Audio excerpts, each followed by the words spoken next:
Hey everybody, welcome back to the channel. My name is Bevan Boychuk, action figure collector, Pokemon card collector, and real estate agent. And today we're back with another action figure review. Today we are checking out the Super 7 Godzilla Minus One, Godzilla. Now this was a figure I got in a recent haul from Big Bad Toy Store. It is my first Godzilla action figure. I do have a Funko Pop of Godzilla, but in terms of an action figure, this is the first one. And I really wanted to get it based off of the price point and also just reviews of different Godzilla figures, and I've been really into Godzilla lately, so I just wanted to add one to my collection. The price point on Big Bad Toy Store was originally, I think, $89.99, and I got it for $54.99, so it was a pretty big discount. So I was happy to snatch it up for that price. And on Amazon Canada, it's about 90 bucks, give or take, depending on the day. So that's the price point we're looking at here.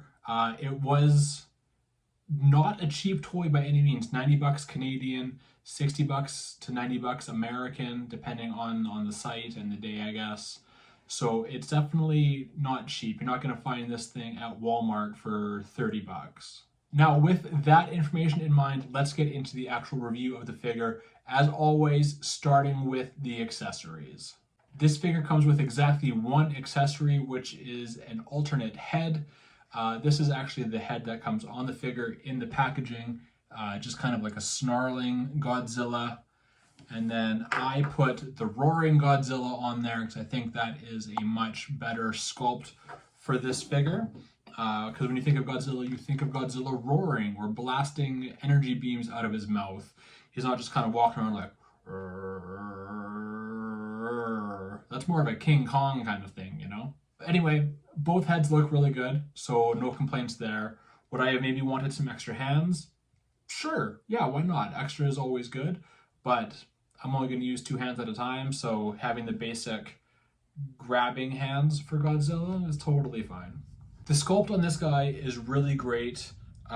You can just, he's got scales everywhere. The head sculpt is really good. The teeth are in there.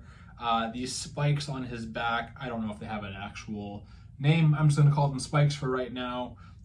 They look really good for the sculpt. However, I don't love this figure after that.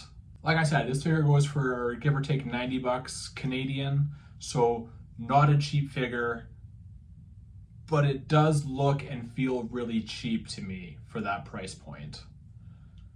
For one, it's got gold, it's a dark green body, obviously it's Godzilla, and he does have gold kind of all over him, and which I can't remember offhand is probably accurate to the movie Godzilla Minus One. However, it just doesn't look that good on the figure.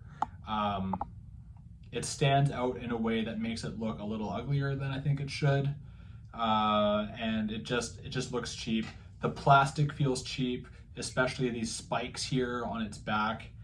And another thing I don't like is how stiff everything is on this figure. You try to move one leg and they both kind of move together.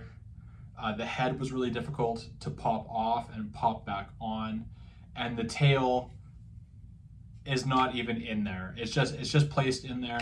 I have been unable to actually get it to like sink into the socket and stay in there. I haven't resorted to heating it up yet with boiling water or anything like that, because honestly I'm just too lazy. But I also don't think I should have to. Like it doesn't pop in there securely, and it just pops right back out. Another thing I don't like about the tail is that it has all these joints in it, but the posability is basically nothing. You can kind of just have it like slightly point in a direction, but like there's 1, 2, 3, 4, 5, 6 joints in the tail, and honestly you'd have no idea. So unfortunately for this figure, I do have to give it a thumbs down.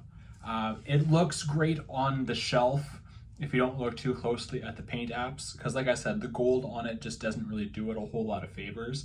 Even if it is screen accurate, it doesn't look that good on the figure.